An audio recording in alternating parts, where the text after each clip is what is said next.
Federal Appeals Court keeps Biden's student loan forgiveness plan on pause in latest ruling. Washington, a federal appeals court Wednesday ruled against President Joe Biden's $400 billion student loan forgiveness program, declining to halt a lower court's ruling that invalidated the effort and teeing up the latest dispute over the controversial debt relief effort likely to be appealed to the Supreme Court. The brief order from the New Orleans-based U.S. Court of Appeals for the Fifth Circuit let stand a lower court ruling that had blocked the program's implementation.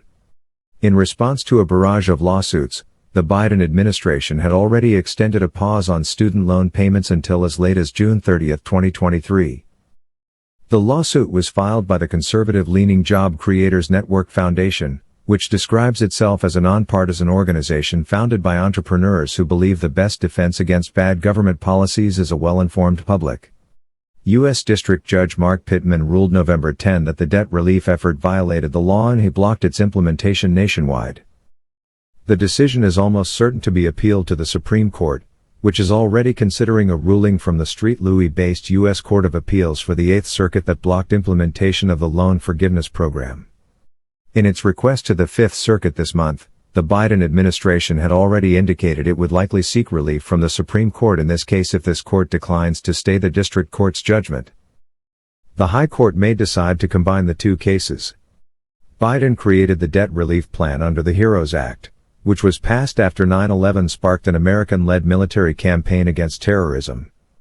The act gave the administration authority to forgive student loan debt in association with military operations or national emergencies. Biden was able to invoke the law because he had already declared a national emergency for the COVID-19 pandemic.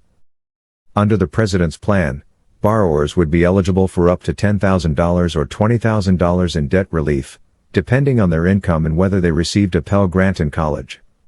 Borrowers must earn less than $125,000 a year or reside in households that make no more than $250,000. As many as 40 million people would qualify for Biden's plan, and some would see their entire balance erased. One of the plaintiffs in the case has more than $17,000 in student loans but is ineligible for the program because her debt is commercially held, according to court documents. Another plaintiff has more than $35,000 in federal student loans but is ineligible for the full relief because he did not receive a Pell Grant. The pair argued they were denied an opportunity to comment and offer input on the president's student loan debt forgiveness plan. They asserted the government violated a federal law that usually requires agencies to seek public comment before implementing new rules and regulations. They believe it is irrational, arbitrary, and unfair to not receive the full benefits of the program, their attorneys argued. And, they said, they would be severely harmed if the program is implemented because they would be deprived of their procedural rights. In response to the public comment concern, the federal government argued the program was exempt from that process because it planned to discharge the debt via the HEROES Act.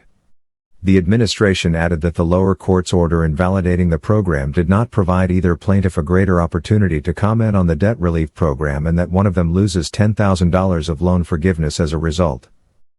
This court should not permit the elimination of debt relief to so many Americans in need based solely on two individuals' claim that the program did not go far enough, the administration told the appeals court.